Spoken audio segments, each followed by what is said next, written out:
access through the distributor, so the distributor takes credit risk. The distributor also takes inventory risk because he keeps title to the inventory.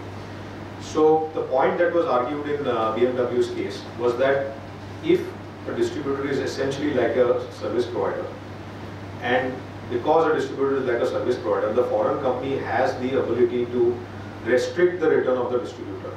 So the foreign company would usually say that, look, I'm giving you a gross profit margin of say 20%. And so the end selling price is, let's say, 100, the margin of the distributor is 20, and therefore the import price would be 80. Now this 20 has to be adequate to cover the costs of the distributor and to leave the distributor a certain profit. And so what BMW argued was that as long as they can show that this gross profit margin is the right margin which adequately covers all the costs of the distributor, including advertising and marketing, and leaves the right profit, then advertising and marketing expenditure has already been funded by the parent. Okay, as long as you can show that the GP margin is the right margin. And therefore, once that is proved, then nothing further can be paid to the distributor. So the principle that they said was that it is not necessary for a distributor to be funded for A&P through a separate reimbursement. If you can show that that funding is also coming in the form of keeping your import price low, which allows the distributor to cover his costs and to earn the right reward, even that is sufficient. So this was a case where the tribunal took a view which was different from that of LG. It's a very landmark ruling. Unfortunately, there have been other rulings after BMW also where tribunals have blindly followed LG, even in the case of distributors. Casio was one such case where Casio went to the Delhi High Court and substantial questions of law have been admitted in the case of Casio. September 2013, GAR provisions, the notification was issued in terms of, to sort of dilute the rigors of GAR and to notify some administrative procedures around how GAR will be implemented. So that's, we're going to talk about GAR in terms of how it interplays with transfer pricing. We're not going to get into, the theory around GAR. September 2013, we saw more than 50 APA site visits getting completed. And as you will see, in March 2014, they finally signed 5 APAs. 5 out of 145 is still a very slow start, but I would believe that most of these 145 applications that were filed in the first year would have been for cost plus cases, and within that most of the cases will be IT/ITS, many of those cases will be investment advisory, many of those cases will be contract research or contract R&D. So once you have some representative cases being negotiated, then the tax authorities will probably apply that logic and those kind of principles to other cases as well. So the first 5 cases have been very difficult, but I would believe that in the next 6 months you would see at least 50 or 60 AP applications getting signed, primarily because of the progress that they've made on the earlier cases. Safe harbor rules were also notified in September 2013. They have now notified safe harbor percentages for provision of IT services, ITES, software development, back office services, knowledge process outsourcing services, contract R&D, provision of guarantee in an outbound scenario, and provision of a loan in an outbound scenario. So these safe harbor percentages have been prescribed. These safe harbor percentages are still very high as compared to what the arm's length standards are, and therefore my sense is that you will not see too many taxpayers really going under the safe harbor. I think large taxpayers who have too much money at stake will still follow the arm's length standard, will still do benchmarking to set their margins. Because if you directly follow the safe harbor, there will be a risk that you will be non-compliant on the other side, because no government outside of India is going to accept 22% margin for ITS services. It's just too high. It's almost like giving a stock exchange return to a captive service provider, which would usually not happen in real life. So chances are that the safe harbor notification will have limited applicability, and it will mostly be used by small taxpayers where they really have to strike a balance between maintaining documentation and avoiding litigation at the same time. So if you are a taxpayer which has lesser volume of transactions, transaction value small, go under the safe harbor, don't worry too much about it. But if you are a taxpayer with 500 crores of exports or whatever, I don't think a safe harbor would make too much sense. So that's a quick summary of how the last 2 years have been for the Indian transfer pricing environment.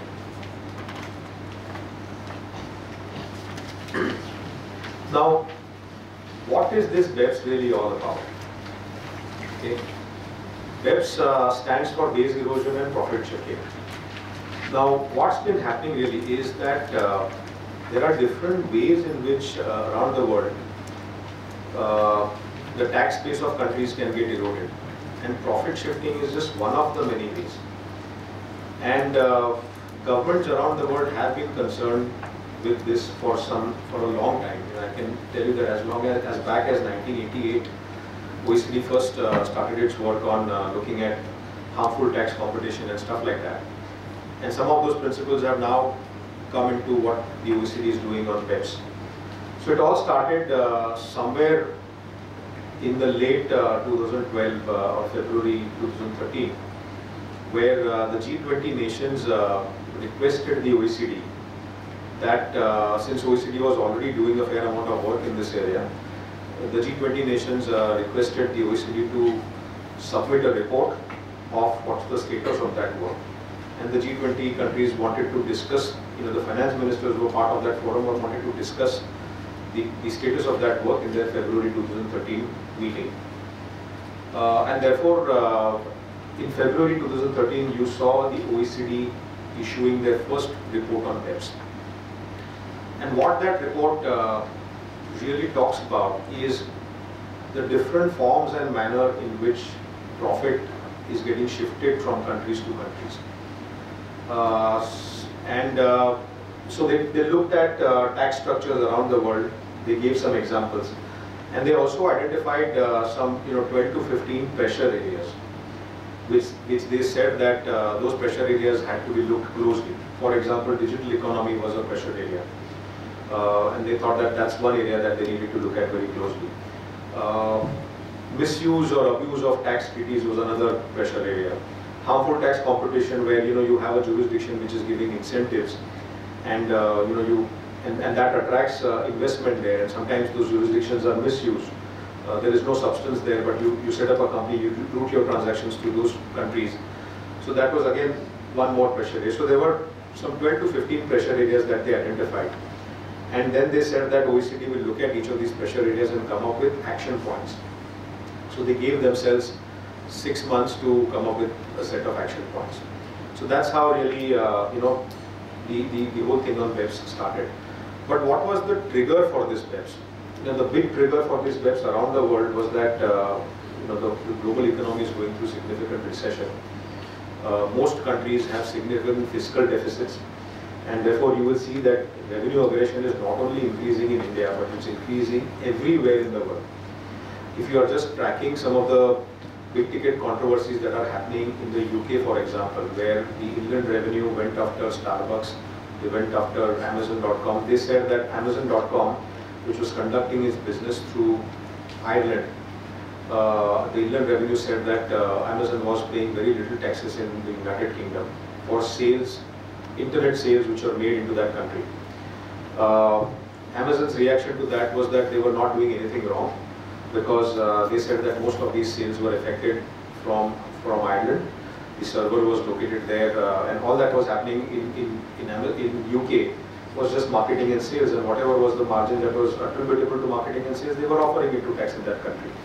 So Amazon said that in terms of the tax laws that prevailed, both under the treaty and the domestic laws, they were not doing anything wrong. They were within the spirit of the law. And the allegation that was made by the Indian revenue was that you are not paying your fair share of taxes. Okay. Same thing happened with Starbucks, and there was a lot of media backlash. And Starbucks actually was concerned that this media backlash will result into a negative consumer perception. So Starbucks actually went one step ahead, and then they voluntarily agreed to pay 20 million as taxes, even when they were not supposed to or required by law to pay it. So those kind of things are happening. Governments around the world, as a reaction to the slowdown, are announcing austerity measures. So there is spending, cut in public spending. So those are big ticket triggers that are happening, and that is really fueling this whole thing on BEPS. So when we look at BEPS, if you look at the larger theme which is there in BEPS, what are they trying to address? They are trying to address situations where, forget double taxation, but there are many cases where there is less than single taxation or double non-taxation. So where a particular transaction completely escapes taxation in both the countries. They are looking at situations such as that. They are also looking at how are multinationals reporting their profits, and are profits being reported in countries where there is no or low economic activity.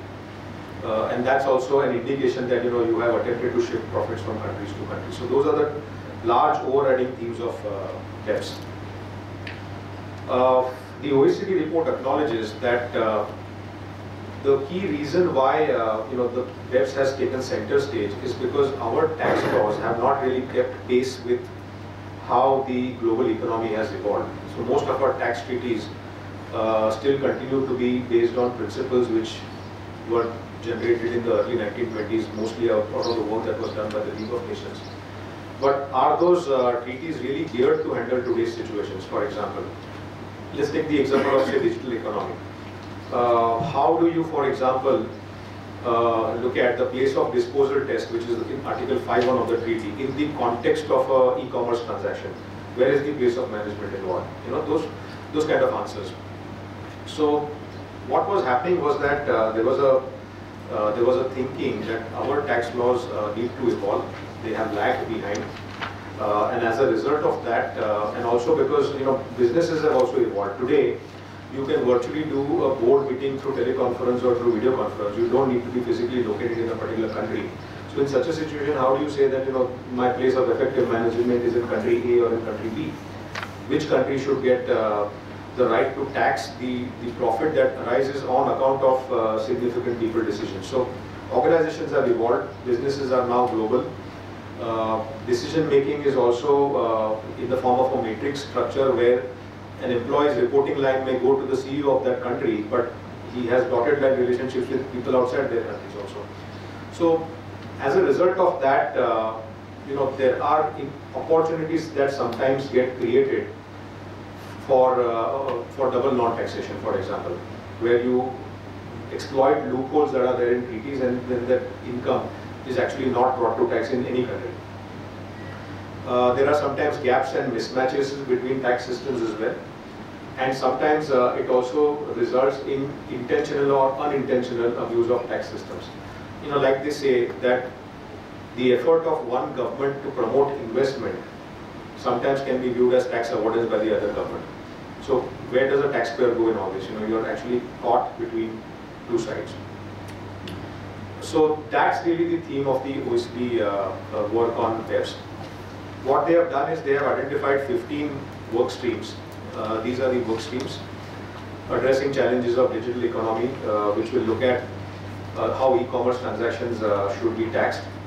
Where is the situs of the transaction? Is it where the buyer is? Is it where the seller is? Is it where the goods are delivered? Is it where the server is? Who gets the right to tax? What points of time tax should be collected, especially for indirect taxes like VAT, for example. So those kind of issues they will look at. Neutralizing the effect of hybrid mismatch arrangements, CFC rules, limit base erosion via interest reductions and other financial payments. So 15 different work streams. OECD gave themselves a deadline, which in most cases is about 1 year. And in some cases, they have also issued discussion drafts. So digital economy, a discussion draft has come out very recently on March 24 itself. Hybrid mismatch arrangements, again, 2 discussion drafts have been floated by the OECD. So that's really the work that's happening in this area. I won't be going through all of these 15 work streams. What we will focus on will be action points number 8, 9, and 10, which relate to transfer pricing. Now, the action point number 8 really relates to assuring that transfer pricing outcomes, or in other words, profitability, should be aligned with value creation. In simple words, what this really means is that the country which is actually developing or creating value should get the right to keep the profits that are generated as a result of that value. Okay? Now it's easier said than done. The principle is well understood, but how do you really go about it? And it was perceived that one of the key ways in which profit shifting is happening is when multinationals are attempting to move value across countries by transferring out intangible assets. Okay. Now there is a certain return which is attributable to ownership and control of intangible assets. And when you obviously shift intangible assets, the ownership of that intangible asset outside, it shifts value. So again, some of the action points that they're going to look at here are also overlapping with the work that OECD is already doing on the intangibles paper, and we'll talk about what those findings are. But one of the key things that they're looking at is to come up with a broad and a clearly delineated definition of intangibles. Now this is one huge area of controversy in terms of how should intangibles be defined. So I'll just cite a few examples here.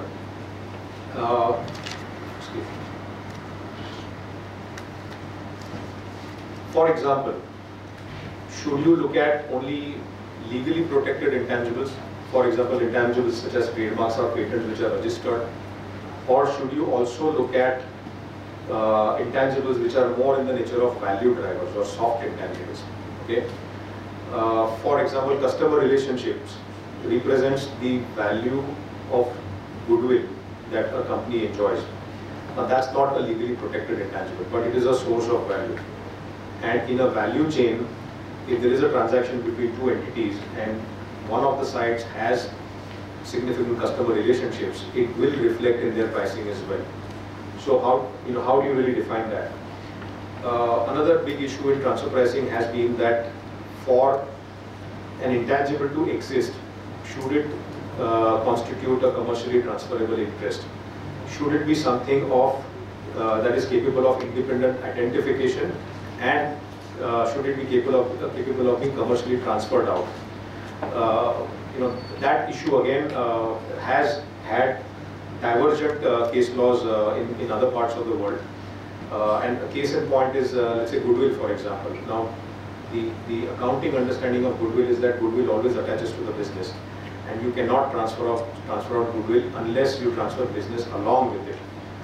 But is that principle necessarily right from a transfer pricing standpoint? You can have a situation where goodwill is not capable of being transferred out, but it will reflect in pricing. So the worth of that goodwill, two parties will take into account when they negotiate with each other on the arm's length conditions. One question. Sorry. Yeah, how would you transfer price a geographical indication? Because today India is say for example, no, geographical indication is an actual intangible. We have the act. For example, I'll give you an example. It's Scotch whiskey, French champagne. India, you have Goa and cashew fenny. Say for example, if you are manufacturing fenny in Goa, you are protected and you can have a pricing premium because of the geographical. So that's a very. But you can't transfer it. That's an extremely important question, which goes back to the whole issue of locational advantages, okay, or location savings. So when we talk of location savings, I spoke to location savings earlier, and there I spoke about it in the context of outsourcing. But you can have locational advantages when there is insourcing as well. When a foreign company wants to, let's say, distribute goods in the Indian market, which is what China is doing today. What China is trying to do is that it is saying that if you want to do business in China, you have to be ready to show higher profits, because if you do not allow you to do business in our country, you will not have access to the intangible that is there, which is the burgeoning consumer class in China. So when foreign companies are investing in China, they are actually benefiting from a locational advantage that China confers, and therefore that should reflect in a higher margin that multinational should leave in China. So that's an example of a locational advantage. What OECD says about this is that they say that as long as that intangible, for something to be reflected in transfer pricing analysis and taken into account, it needs to be an intangible which is separately identifiable. It needs to be unique to the taxpayer, No. Okay, here. It needs to be unique to the taxpayer, and only if it is unique to the taxpayer, and that taxpayer is able to confer or derive a unique competitive advantage which is not available to others, only then it will be taken into account for transfer pricing analysis. So to take your example ahead, let's take the example of a foreign company who, I'm giving you an analogy. Foreign company invests in India. Let's assume there are significant entry barriers. So you need to go to the government, take an approval. Let's say it's an FDI restricted activity. So you have to go to the FIVB, take an approval, and that approval is not available to everybody, correct? So in that type of a situation, there is a locational advantage that is created, which is uniquely available only to you and not to others. In such a case, there may be a case for that company expecting a higher return because that advantage that it has is not available to everybody else. But however, take the case of a business activity which is open to everybody else. Okay? In such a case, the market would not be willing to compensate for that locational advantage. And therefore, in such situations, OECD clearly says that such locational advantages should not be transfer priced, but rather they should be factored in comparability considerations. Because when you look at the comparables, that comparables will reflect the advantage that everybody in that market has. So that's what. So you factor it down. Factor it in the comparables. You don't transfer price. Okay. It's already factored in. Is it not automatic? In some cases it would be. So when we looked at the example of location savings, for example, if you are a contract manufacturer, and let's assume you're a pharma contract manufacturer for generic pharmaceuticals, there are thousands of contract manufacturers in India. Okay, so there's nothing unique there. There's nothing unique that the Indian company is offering to the foreign company, which it cannot get from somebody else, which the competitors of the foreign company would also not have access to. In such a case, the foreign company would not be willing, under arm's length conditions, to share anything extra with the Indian company.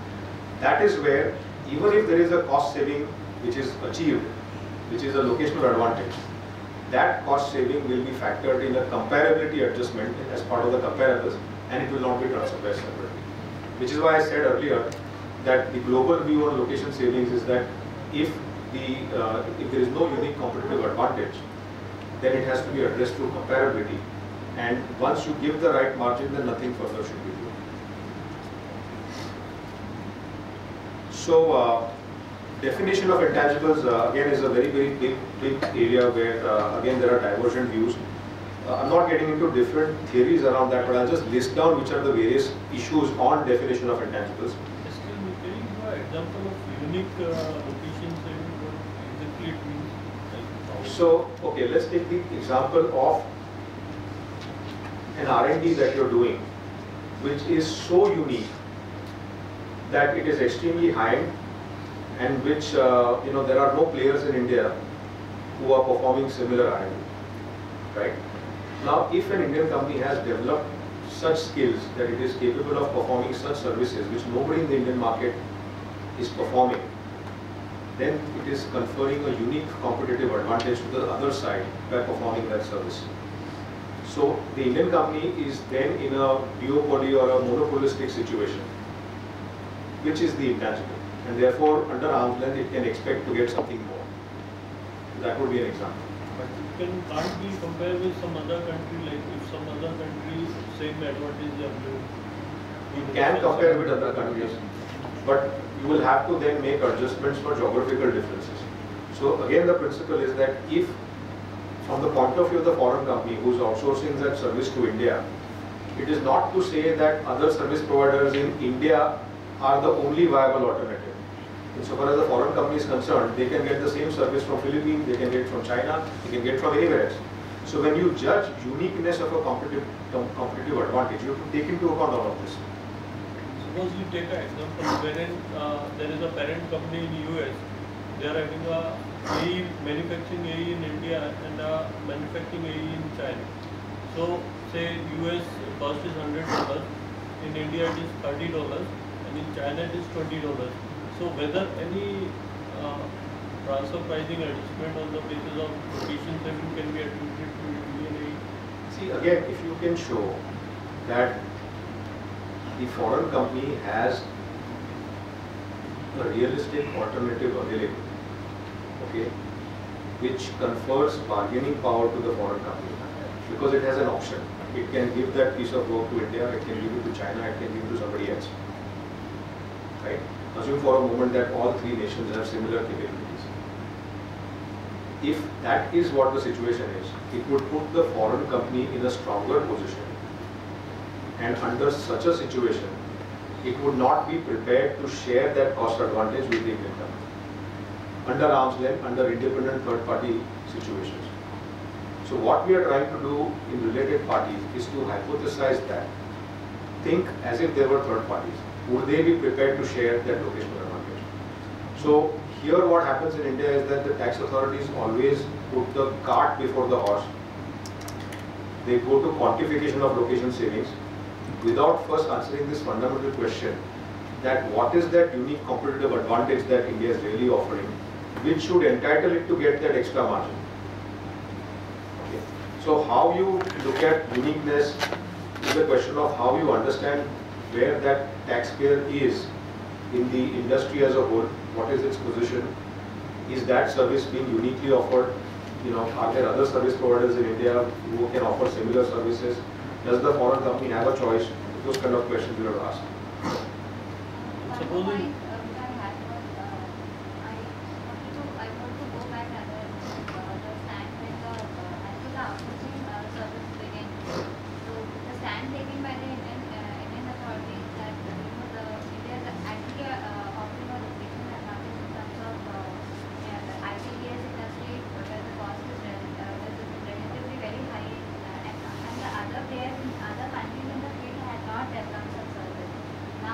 now the other countries like Philippines and Indonesia, they are offering BPO services. But earlier, India was one of the first to offer that service. In case of rough diamonds also.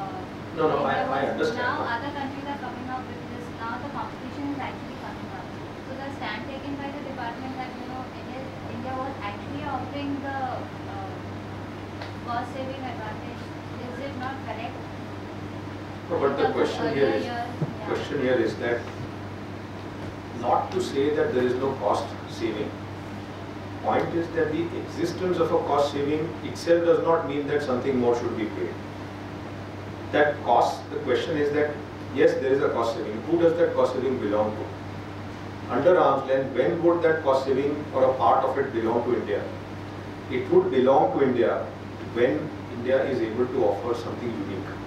Now, a unique competitive advantage, which is not available through other service providers in the same market or similar markets, and which is not available to the other side, either from this taxpayer or from other taxpayers. So it has to be an analysis done on both sides of the arrangement.